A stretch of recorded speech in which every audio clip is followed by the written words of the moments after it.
सभी महानुभावों को मेरा सादर जय जिनेन्द्र। और कल की कक्षा में हमने 51वें नंबर के श्लोक को पढ़ा था और 50वें नंबर के श्लोक को भी देखा था। तो 51 नंबर के श्लोक में 3 प्रकार के व्रतों को हमने पढ़ा था। 3 प्रकार के व्रत हैं: अणुव्रत, गुणव्रत और शिक्षा व्रत।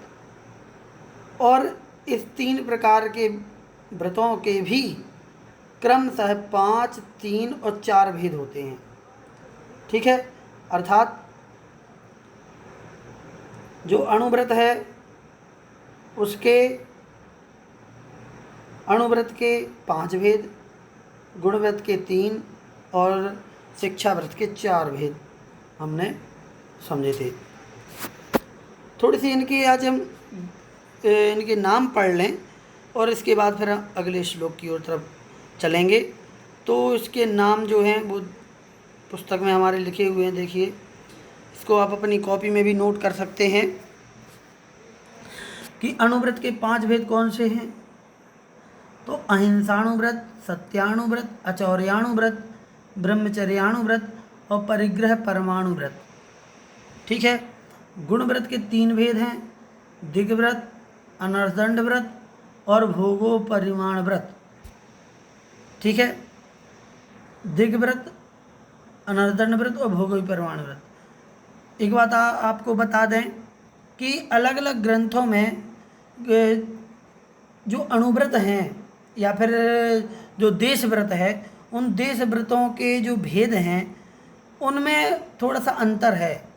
अणुव्रतों में तो कोई अंतर नहीं है, लेकिन गुणव्रत और शिक्षा व्रतों में अंतर है थोड़ा थोड़ा। जैसे कि गुणव्रत में यहाँ पर दिग्व्रत, अनर्दंड व्रत और भोग परिमाण व्रत बताया है आचार्य श्रीमंत द्वारा, लेकिन आचार्य उमा स्वामी ने तत्वार्थ सूत्र जी में दिग्व्रत, देशव्रत और अनर्दंड व्रत ये 3 भेद किए हैं। भोग परिमाण व्रत को उन्होंने शिक्षा व्रत में लिया है, लेकिन यहाँ पर इस भोग परिमाण व्रत को अणुव्रत में रखा है ना। तो इस प्रकार से शिक्षा व्रत कौन है श्रावकाचार्य की अपेक्षा से?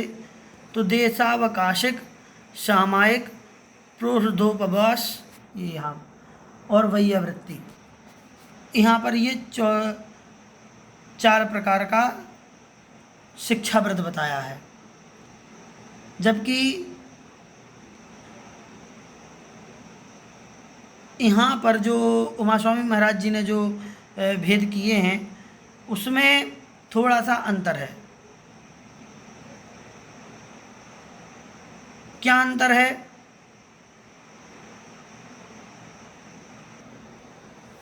तो उन्होंने अर्थात आचार्य उमा स्वामी जी महाराज ने जो 4 शिक्षा व्रत बताए हैं वो इस प्रकार से बताए हैं कि सामायिक और प्रोषधोपवास ये तो दोनों में एक जैसे हैं।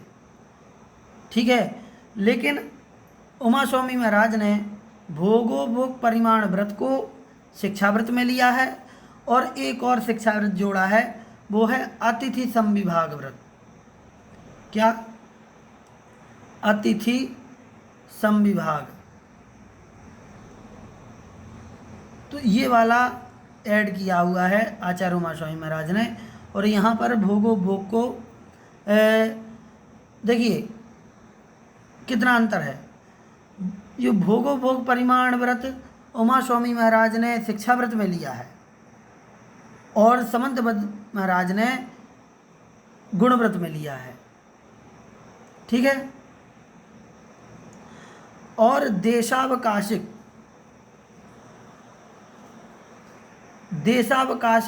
को आचार्य समंत महाराज शिक्षा व्रत में ले रहे हैं, जबकि उमा स्वामी महाराज इस देशावकाशिक या देश व्रत को गुण व्रत में लिया है। कहने का मतलब ये है कि इन दोनों को अदला बदली हो गई है, भोग परिमाण व्रत की और देशावकाशिक की, है ना। समंत महाराज इसको इसी प्रकार से ले रहे हैं, उमा स्वामी महाराज इसके जस्ट उल्टे हैं। देशावकाशिक को इधर रख दो और भोग को इधर रख दो, तो उमा स्वामी महाराज का हो जाएगा। और एक और है जो वैयावृत्ति। जो वैयावृत्ति है ये उमा स्वामी महाराज ने नहीं लिया है, इसकी जगह पर उन्होंने अतिथि समविभाग व्रत ग्रहण किया है। ठीक है, तो इस प्रकार से हमारे लिए तो क्या है कि कोई भी करें कैसे भी करें बस होना चाहिए।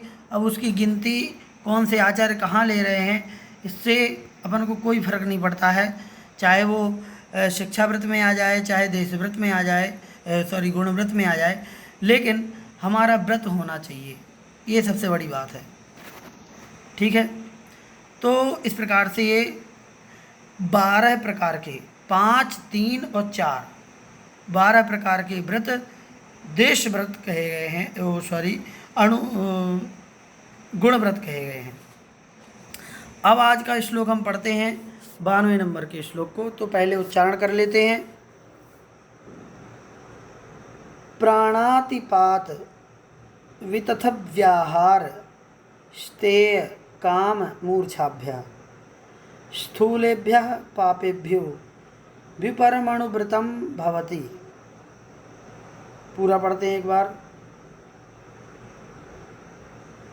प्राणातिपात वितथ व्याहार स्तेय काम मूर्छाभ्य स्थूलेभ्य पापेभ्यो विपरमाणुव्रतम भवति।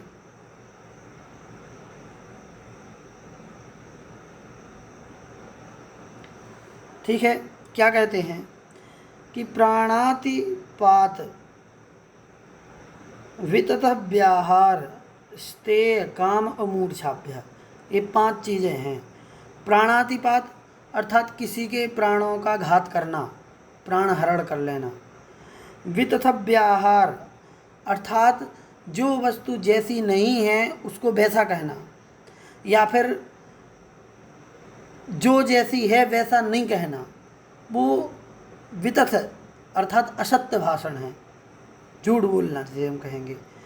स्ते मतलब चोरी, अर्थात जो वस्तु जिसकी है उसकी बिना पूछे ले लेना, चाहे वो कहीं पर डली हुई हो, पड़ी ही हो, रखी हो, कैसे भी हो, किसी घर पर हो, किसी के बाहर हो, चाहे सड़क पर पड़ी हो, लेकिन वह वस्तु आपकी नहीं है तो हम उसे ग्रहण नहीं कर सकते।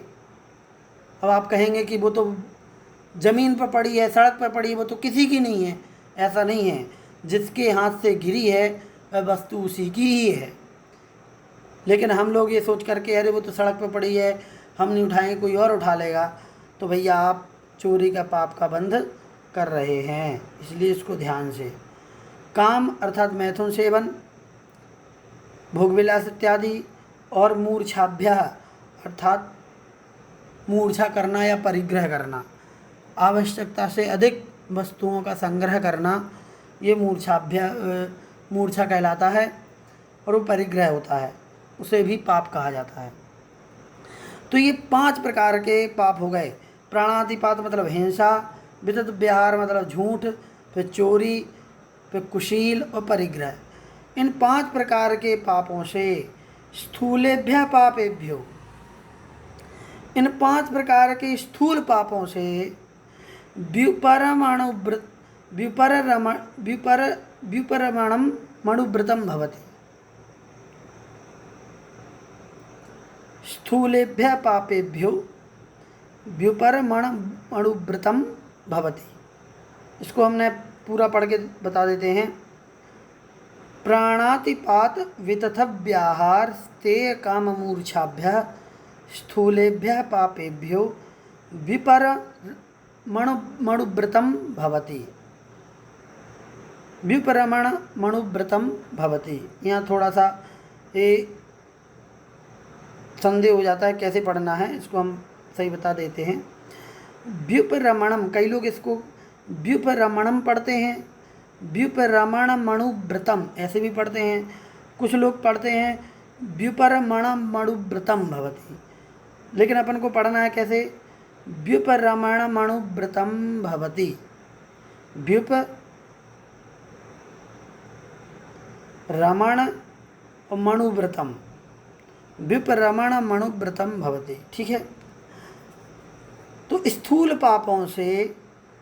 व्युपरमणम, यहाँ से निकलेगा क्या, इस ये माँ तक लेंगे हम, माँ तक। व्युपरमणम, ये आधा मानते लेंगे हम इधर का, और माँ में से निकलेगा आ, तो बन जाएगा अणुव्रतम। भवती मतलब होता है।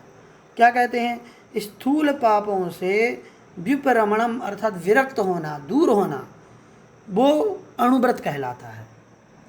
ये 5 प्रकार के पाप हैं। इन पांचों प्रकार के पापों का जो स्थूल भाग है अर्थात स्थूल पाप हैं, उनसे दूर हो जाना, ये क्या कहलाएगा, अणुव्रत कहलाएगा। और जो सूक्ष्म रूप से जिसका त्याग कर दिया जाता है पांचों पापों का, वो महाव्रती हो जाता है। ठीक है। अब सूक्ष्म और स्थूल का क्या तात्पर्य है, ये भी समझना जरूरी है। एक तरफ है सूक्ष्म और एक तरफ है स्थूल, दोनों में क्या तात्पर्य है। तो स्थूल का मतलब है, हम आपको सीधी सीधी भाषा में बताएं कि जिसको करने से समाज में,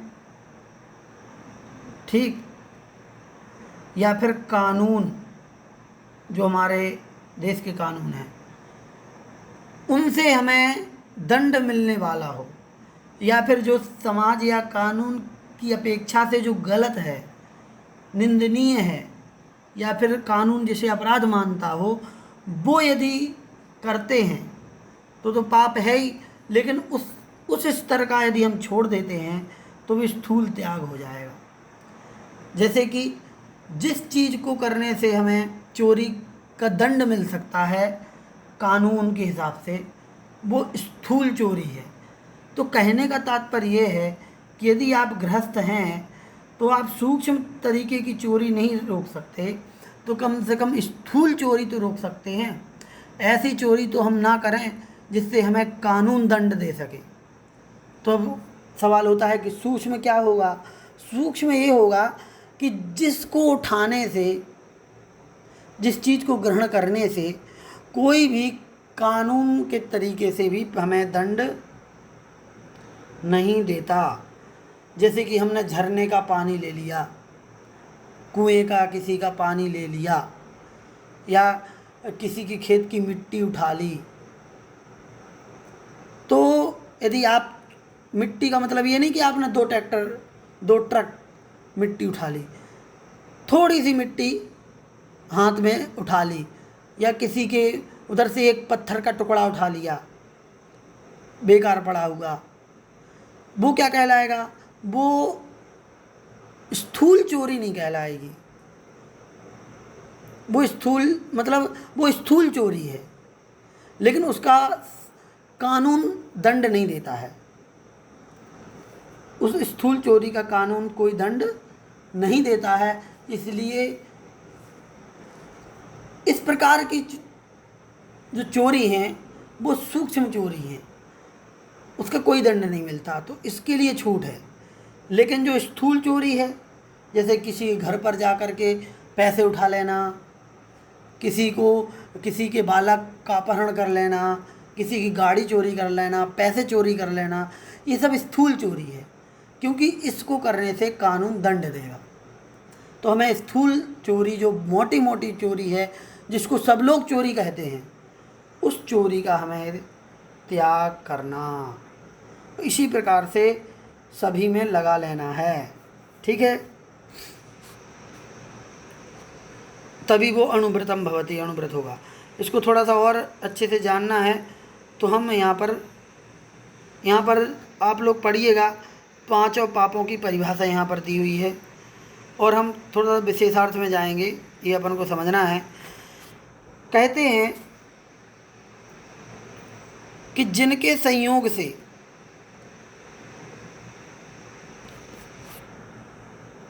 जीव जीवित है और वियोग से मृत कहलाता है, उन्हें प्राण कहते हैं। ठीक है, प्राण क्या है ये आप नोट कर लीजिए। जिसके संयोग से जीव जीवित कहलाता है और जिसके वियोग से जीव मृत कहलाता है, वो चीज़, वो वस्तु प्राण है। ये प्राण की परिभाषा यहाँ दे दी। प्राण के भी दो भेद होते हैं, द्रव्य प्राण और भाव प्राण। द्रव्य प्राण क्या है, तो इसको भी आप याद कर लीजिएगा। स्पर्शन आदि 5 इंद्रियां, 3 बल और आयु, ये और श्वासोच्छ्वास कुल मिलाकर के 10 प्राण होते हैं। ठीक है, 5 इंद्रियां, 3 बल 8, आयु और श्वासोच्छ्वास 10। इन 10 को द्रव्य प्राण कहा गया है। ठीक है, और ज्ञान दर्शन आदि जो गुण हैं उनको भाव प्राण कहा है। इन प्राणों के अतिपात या घात करने को प्राणातिपात कहते हैं। मतलब इनमें से कोई भी चीज़ का यदि हम घात कर दें, 5 इंद्रियों में से कोई इंद्री, 3 बल, कौन से, मन वचन काय, ये बल हैं, इनका घात कर दें, आयु का घात कर दें और श्वासोच्छ्वास का घात कर दें अर्थात रोक दें, तो क्या होगा, व्यक्ति मृत हो जाएगा। ठीक, और ऐसा करने से उसको घात होगा और उसे प्राणातिपात कहा जाएगा। और इसका प्रचलित नाम क्या है, हिंसा। प्राणातिपात का तो हिंसा हो गया, हिंसा पाप। जो वस्तु जैसी नहीं है उसको उस प्रकार से कहना वितथ व्याहार या असत्य भाषण है। जिसके सदलाप या असदुद्भावन, अन्य रूपाभिधान तथा गर्हित आदि वचन के भेद से 4 भेद हैं। किसके, असत्य भाषण के, जिसे झूठ हम कहते हैं। 4 प्रकार का झूठ होता है। एक तो यहाँ पर वैसे असदवलाप होना चाहिए, बताते हैं अभी, है ना। सदपलाप, असद होना चाहिए, असद अपलाप, झूठ बोलना, कुछ भी इधर उधर बोलना। असद उद्भावन, जो बात जैसी नहीं है उसको प्रकट करना। अन्य रूपाभिधान, जो वस्तु जिस स्वरूप की नहीं है उसको स्वरूप का रूप बताना। और गर्हित अर्थात निंदित वचन बोलना। ये सब क्या है, ये असत्य भाषण कहलाते हैं, 4 प्रकार के। ठीक, इसके बाद अदत्त वस्तु का ग्रहण करना, ये स्तेय है, चोरी। अदत्त मतलब बिना दी हुई वस्तु। फिर स्मरण, कीर्तन, क्रीड़ा, प्रेक्षण, गुह्य भाषण, संकल्प, अध्यवसाय और क्रिया निवृत्ति अर्थात मैथुन में प्रवृत्ति। इन 8 प्रकार के मैथुन में प्रवृत्ति होना काम या कुशील कहलाता है। ठीक है, इसके अलावा धन, धान आदि पदार्थों में ममता भाव रूप परिणाम होना अर्थात ये चीज़ मेरी है, अपने आप को उसका मालिक कहना, स्वामीपना बताना, वो परिग्रह कहलाएगा। लोक में ये 5 पाप कार्य कर रहे होते हैं, 5 कार्य पाप कहे जाते हैं। इनकी स्थूल और सूक्ष्म के भेद से 2 प्रकार की परिणति होती है, 2 प्रकार के होते हैं। आम जनता में जो पाप स्वीकृत किया गया है, समाज में जिसे पाप कहा गया कि अरे ये तो पाप है, और जिसके करने पर राजकीय या सामाजिक दंड प्राप्त होता हो, राजा से या समाज से दंड मिले जिस कार्य को करने से, उन्हें स्थूल पाप कहेंगे। और जिन पापों को करने से स्थूल पापों और इस प्रकार के स्थूल पाप अर्थात जिनसे हमें दंड मिल सकता है, ऐसे पापों को दूर करना वो अणुव्रत है। गृहस्थ उक्त पापों का किस प्रकार त्याग कर सकता है, इसे संस्कृत टीकाकार ने स्पष्ट किया है। संस्कृत की टीका में हमें समझ आ जाएगा। तो चलिए, आज की बहुत सारी बातें हो गई, इनको आप बहुत सारी बातों को नोट कर लीजिए, लिखिएगा, याद करिएगा। ठीक है, तो आज की क्लास को यहीं पर समाप्त करते हैं। जय जिनेंद्र।